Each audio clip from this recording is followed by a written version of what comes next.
Okay, for this lesson, I'm just going to extend upon what we did in the previous video.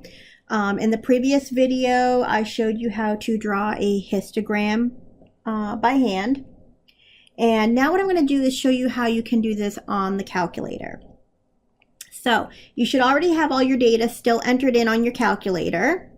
If not, go ahead and pull up your calculator and enter all your data in on edit. This is the problem about the depth below the ground in centimeters for which they found an artifact. So pull that back up, enter that data in if it's not already in there. Pause the video to do that if you need to. And then once you get that in there, to graph a histogram on the calculator, what you're going to do is right above your y equals in yellow, mine's in yellow, you might be in a different color depending on what model you're using, there's a button that says stat plot. So I'm going to hit second y equals to access that stat plot. I'm going to go to the first stat plot. I want to make sure all the other stat plots are off.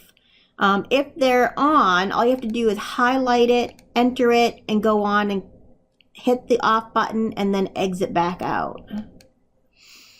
Okay, so make sure all your stat plots are off. And also, if you hit the y equals button without hitting the second button, you want to make sure that you don't have anything in here that you're going to be graphing any functions so that it overlaps and interferes with the picture of your histogram. So going back to stat plot, hit enter on the first one.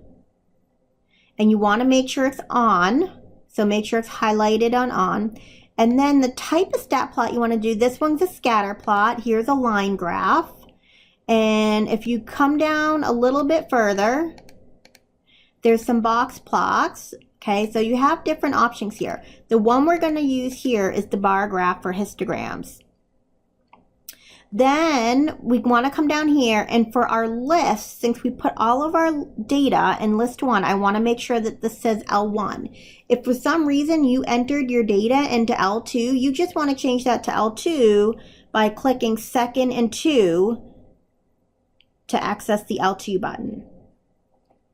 So when you hit stat plot, it should be on. You should have the histogram icon highlighted, and then you should have your correct list entered here. Now, what we're going to do here now is adjust our scales to make sure we have our bars set up correctly. All right, so when we drew this by hand, just a quick sketch over here. When we drew this by hand, we use our class boundaries to draw the left hand and the right hand part of the bar. So we're starting at 9.5 on the x-axis, so I'm going to put 9.5 here. After we draw all of our bars, the last tick mark we have is 205.5. So on the x-axis, the maximum value is going to be 205.5.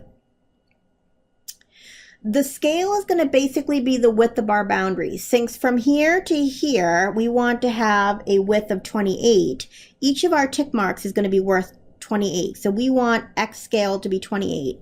If the width of our bar, if we wanted that to be 5 or 7, that's how we would change it. We would change it right here using the X scale. Now, for our Y axis, we're starting at 0. And the way we scaled it when we did this by hand is we went up to 30 for our max.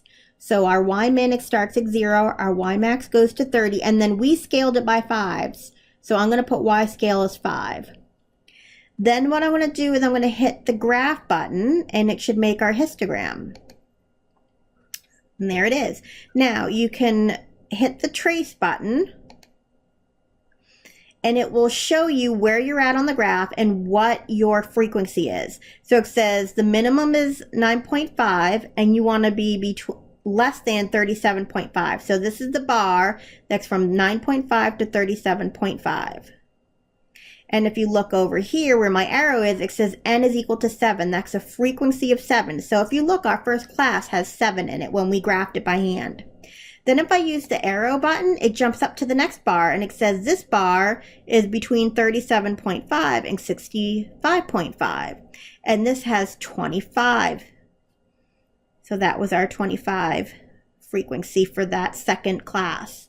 And you can keep arrowing over. The third bar would have 26 in it. The fourth bar would have 9. The fifth bar has 5. That's this one here when we drew it by hand. The sixth one had 0. And then the last bar had 1. So just a quick highlight. To start off, you want to make sure there's nothing in your y equals. Make sure there's nothing in here. Clear it out if there is. Then access your stat plot by hitting second and y equals. Make sure it's on. And make sure your correct list and the correct type of graph you want to use is highlighted. Then you want to go to Window and set up your X and Y axes, how you're going to scale it and where you're going to start and stop. And remember, the scale on the x-axis is the width of your class. And then you just hit graph. And then you can trace it to see the frequencies in each of those bars. So it's a nice way to check to make sure what you're doing by hand is matching up with what the calculator has and that you're doing it correctly.